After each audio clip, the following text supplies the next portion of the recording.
O Mago Supremo, capítulo 9. Aprendendo um ofício, novamente, 2. Como você fez isso? Célia perguntou, ainda se recuperando da surpresa.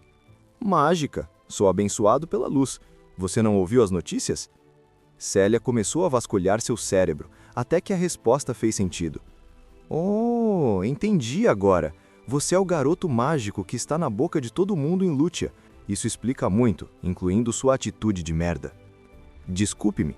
Você encontrou um garoto magrecela à sua porta, pedindo ajuda, e o que você fez foi mandá-lo embora com um acordo fraudulento, até rindo de seus esforços, e eu sou a pessoa com uma atitude de merda? Leith agora estava com tanta raiva, que até a ideia de compartilhar sua presa não parecia mais tão ruim. Célia riu alto. Garoto, você é realmente engraçado na cabeça. Primeiro, quando você chega à porta de um estranho pedindo ajuda, o melhor que você pode esperar é ser mandado embora com um pontapé educado na bunda. Se eu tivesse que concordar com todo pedido de louco, eu ficaria sem graça. Segundo, você teve a coragem de me bater à porta e depois voltar como se nada tivesse acontecido. Essa é uma atitude de merda. Ouvindo seu ponto de vista, Leith só pôde concordar. Por 4 anos, ele foi recluso, suas únicas interações com os membros da família. Ele se acostumara a receber um sim como resposta, esquecendo as regras básicas de interação social e até o bom senso. Sua fome também não ajudou, deixando-o decidido e propenso a raiva. Leith percebeu que Célia estava certa, e o que ele fez naquela manhã foi apenas uma birra. Eu realmente sinto muito, ele disse sinceramente, olhando-a nos olhos. Não tenho desculpas pelo meu comportamento. Eu entenderia se você quisesse cancelar o nosso acordo. Célia começou a rir ainda mais. Segure seus cavalos, garoto. Eu disse que você é louco e rude, e eu gosto disso. Como você gentilmente apontou, sou um pouco idiota. E cachorro não come cachorro. Nosso acordo ainda é válido. Ela entregou a ele uma pequena faca com um cabo de madeira. Regra número 1. Sangre a presa o mais rápido possível. Se o sangue começar a coagular, a carne será arruinada. Faça uma incisão profunda no pescoço e depois pendure-a de cabeça para baixo, para fazer o sangue escorrer. Ela apontou para um varal. Quando você não precisa do pelo, eu sempre corto a cabeça diretamente. Agiliza as coisas. Leith largou a faca e conjurou água, fazendo-a cobrir toda a mão. Então a congelou, transformando-o em uma lâmina afiada, cortando a cabeça dos pássaros, usando a faca apenas para os esquilos. Célia assoviou com aprovação. Bom truque! Você não tem medo de sangue, não é? Como já disse antes, estou com fome demais para me importar com grandes olhos redondos ou um pelo quente. Só os vejo como comida. Célia deu um polegar para ele. Essa é a atitude certa para um caçador. Então ela pegou os animais e os enforcou, pensando que o varal era alto demais para Leith alcançar. Leith não sentiu a necessidade de corrigi-la. Como estamos construindo um relacionamento de mestre e aprendiz e tudo isso, lembre-se de dizer por que vem a mim em vez de seu pai ou mãe. Eu não conheço sua família, mas isso é algo que qualquer agricultor sabe como fazer. Seria muito caro ter alguém matando seu gado. De fato, Leith concordou, pensando em como responder. Ele a olhou diretamente nos olhos antes de perguntar. Só entre nós, segredo de mestre e aprendiz e toda essa baboseira? Célia assentiu, surpreso ao receber uma resposta real em vez de um comentário irritado. Tanto quanto me lembro, eu e meus irmãos nunca tivemos um bom relacionamento. As coisas estão muito ruins, especialmente com meu irmão mais velho. Leith decidiu que ele precisava tirar essa carga do peito. Conversar com um estranho era a melhor maneira de aliviar o estresse e arruinar a reputação de Orpal. A verdade era realmente a melhor política. Eu não sei se é por causa da minha magia, mas eu sempre comi muito. E isso não seria grande coisa se eu não tivesse 4 irmãos, um dos quais tem uma condição congênita. Seus tratamentos custam bastante e isso é quase necessário para manter a vida dela. Graças aos deuses eu sou filho único. Mas o que isso tem a ver com seu irmão mais velho? Leith fingiu não ter ouvido. Isso significa que, apesar do trabalho árduo de meus pais, não temos muita comida na mesa. Leith apontou para o braço fino dele para fazê-la sentir-se culpada. E meu irmão também é um garoto em crescimento, então ele gostaria de ter muito mais comida do que realmente tem. De vez em quando, especialmente durante o inverno, ele sentia ataques de raiva onde me acusava de tudo o que havia de errado em sua vida. Ele costumava dizer coisas como: "Por que diabos você teve tantos filhos se não pode alimentá-los adequadamente? Por que ele tem que comer quase tanto quanto eu? Ele não faz nada enquanto eu trabalho minha bunda nos campos o ano todo. Este não é meu irmão, é uma sanguessuga que está sugando minha vida. Queria que você morresse naquele dia amaldiçoado." Leaf fez sua melhor imitação de Orpal. "Você está inventando isso para me fazer sentir culpada, garoto? Porque isso é doente." Cilia estava tricotando as sobrancelhas, duvidando que alguém pudesse dizer essas coisas ao irmão caçula. Leaf balançou a cabeça, suspirando. "Eu gostaria. Seu pai deu uma surra nele? Talvez isso possa ajudá-lo a recuperar o juízo."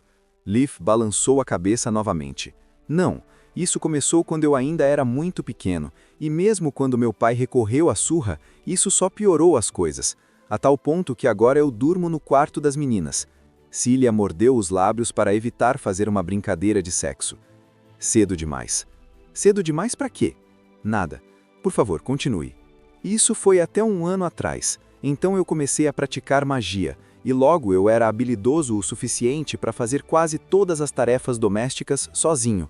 Às vezes eu até ajudo o gado. Consegui até controlar a condição da minha irmã." Leaf respirou fundo antes de encontrar forças para adicionar: "Na maioria das vezes." "Então tudo deve estar bem agora, certo?" "Errado. A casa precisa de reparos, assim como o celeiro e a maioria das ferramentas de trabalho. Se você levar em consideração toda a merda aleatória que acontece e tem prioridade, não vejo nossa situação melhorando em breve, e nem meu irmão. Agora ele não pode mais me culpar. Então a última vez que ele brigou foi com a minha irmã doente, dizendo coisas que eu me recuso a repetir em voz alta." Leaf cuspiu no chão para se livrar do gosto sujo que a memória deu a ele. "A ponto de dizer que seria muito melhor para ela." Leaf apontou para a presa enforcada. "Para matá-la como um animal? Garoto, podemos ser idiotas, mas seu irmão é um lunático." Leaf rangeu os dentes, lembrando as exatas palavras de Orpal. "Seria muito melhor para ela, para todos nós. Ela não pode correr, não pode trabalhar. Tista nunca será capaz de fazer amigos, se apaixonar ou ter seus próprios filhos. Ela é obrigada a ser um fardo para a família. E o que acontecerá quando vocês não estiverem mais? Quem cuidará dela? Elisa? Ou talvez o pequeno sanguessuga maravilha?" Leaf ainda conseguia vividamente lembrar de sua mãe chorando por aquelas palavras cruéis. Elisa e Tista correndo em seus braços. Ras esbaçou Orpal de tal forma que ele não conseguiu andar por dias. De fato, e é por isso que eu o desprezo, e não quero que ele toque uma única mordida da minha caça. Entendi. Eu nem o conheço e já odeio a cara desse cara também. Não, eu não o odeio, Leaf corrigiu. O ódio, assim como o amor, é um sentimento irracional, enquanto o meu desprezo por ele tem bases sólidas. Uau! Tão profunda noção para alguém tão jovem, digno de um caçador.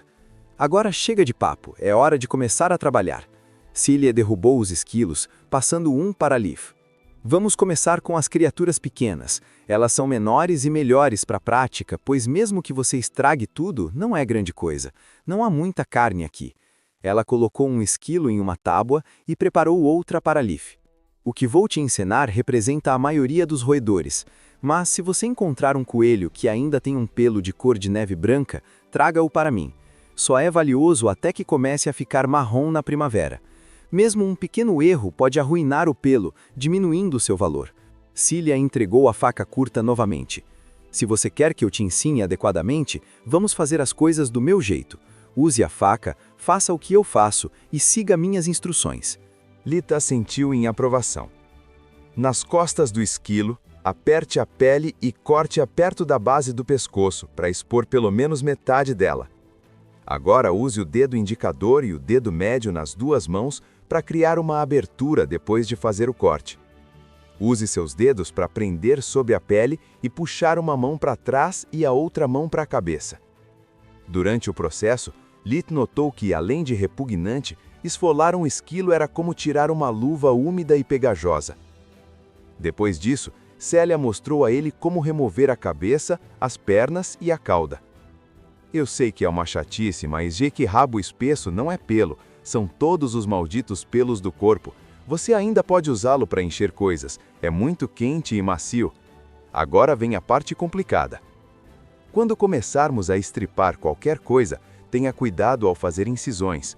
Se você abrir a bexiga ou o intestino, a carne é arruinada pela bile ou fezes. Não há como salvá-lo. Isso serve para todos os animais, então preste atenção, garoto. Estripar o esquilo era sangrento e horrível, mas Lit já podia sentir o cheiro da carne no fim do túnel, então ele mal sentiu algum desconforto. Quando terminaram, Célia colocou os 2 esquilos no espeto para assá-los na lareira. Enquanto esperamos nosso lanche da manhã, mostrarei como escaldar um pássaro para depenar. Como o nome indica, a água não deve estar muito quente ou fria, apenas o suficiente para você mergulhar um dedo sem se queimar, mas incapaz de segurar o dedo por mais de 1 segundo sem se queimar. Essa é a temperatura escaldante adequada. Célia pegou um grande caldeirão, posicionando-o sobre uma fogueira que sempre preparara nos fundos de sua casa. Pode ser um trabalho confuso, por isso é melhor fazê-lo fora sempre que possível. O cheiro da carne cozinhando por dentro estava deixando a boca de Lit com água na boca. Ele não podia se arriscar a queimar. Jorum! A seu comando, o caldeirão ficou imediatamente cheio de água. Lit então enfiou a mão na água lançando infiro, fazendo emitir vapor. Célia assobiou novamente com aprovação. Rápido e eficiente, estou começando a me arrepender cada vez menos desse pequeno aprendiz. Agora entendo por que aquela velha bruxa de Néria chamou você de mentiroso. Deveríamos estar prontos para ir, mas primeiro... Célia entrou brevemente, retornando com 2 pratinhos de esquilo assado. Antes que ela pudesse passar o prato para ele, Lit já havia pegado a comida, devorando-a como se não houvesse amanhã. Ele sucou e mordeu até que restassem apenas ossos. Depois de lamber cada um dos seus dedos, ele voltou à sua calma anterior e comportamento composto. Bons deuses, um cavaleiro! A voz de Célia estava escorrendo sarcasmo. Gostaria de outra porção? Porque isso me assustou seriamente, e eu sei uma coisa ou duas sobre... Sua zombaria caiu em ouvidos surdos. Os olhos de Lit só podiam ver o segundo esquilo se aproximando. Antes que Célia fingisse oferecer sua parte, suas mãos já estavam se movendo.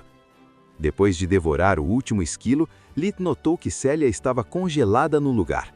Sua boca estava aberta, mas não saíam palavras, o prato ainda perto do rosto dele. Ele gentilmente colocou os ossos de volta no prato. Não havia necessidade de segurar o prato para mim, mas obrigado, isso foi muito gentil da sua parte.